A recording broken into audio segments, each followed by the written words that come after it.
Friends, இன்னைக்கு சூடான சுவையான பருப்பு ரசம் எப்படி செய்யறதுன்னு பார்க்கலாமா? பருப்பு ரசம் செய்யறதுக்கு ஒரு 2 ஸ்பூன் பருப்பு, 3 தக்காளியை குக்கர்ல தண்ணி ஊற்றி வேக வச்சுங்க. 2 ஸ்பூன் போதும், நிறைய பருப்பு வேண்டாம் ரசத்துக்கு. 2 ஸ்பூன் பருப்பு, 3 தக்காளி மட்டும் போட்டால் போதும். இதை குக்கரை மூடி 3 விசில் வர்ற வரைக்கும் வைங்க.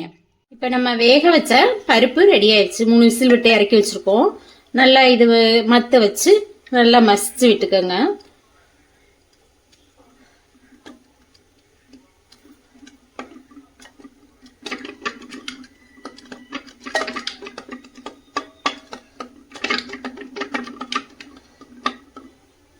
மசிச்சு விட்டாச்சு. இப்ப பருப்பு வெந்து எடுத்து வச்சாச்சு. இப்ப ரசத்தை தாளிச்சு விட்டுறலாம்.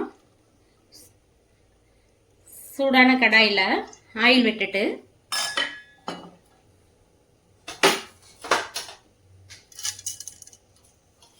கடுகு,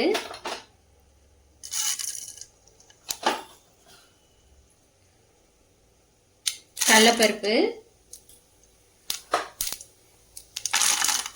உளுந்தம்பருப்பு,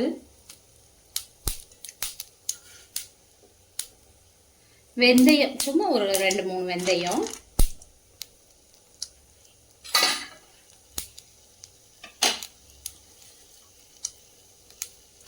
கருவேப்பிலை,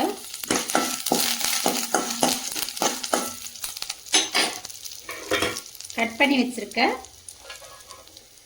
2 பச்சை மிளகாய், 2 வரமிளகாய்,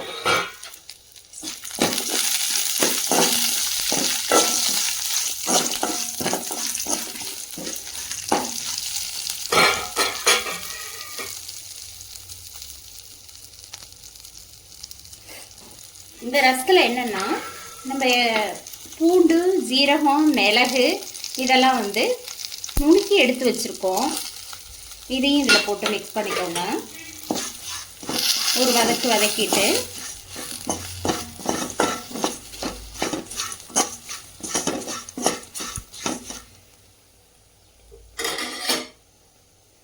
ஆல்ரெடி கரைச்சி வச்சிருக்க புளி தண்ணி,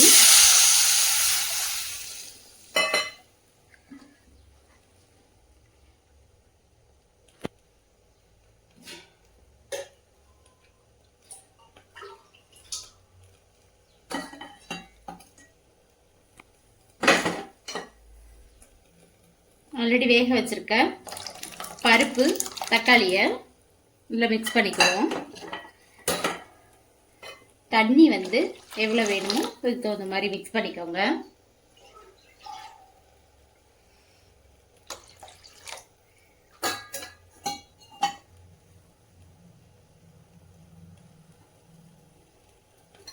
இதில் உப்பு,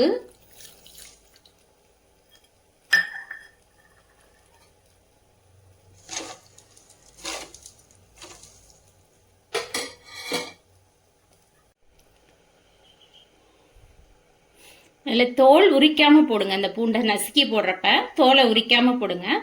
இப்போ உப்பு, மஞ்சத்தூள் ஆட் பண்ணி ரசம் கொஞ்சம் நுர வர வரைக்கும் வெயிட் பண்ணுங்க. நம்ம ரசம் லைட்டாக கொதிக்க ஆரம்பிக்குது. இந்த ஸ்டேஜில் ரசத்தை நம்ம ஆஃப் பண்ணிடலாம். சர்வ் பண்ண ரெடி ஆயிடுச்சு.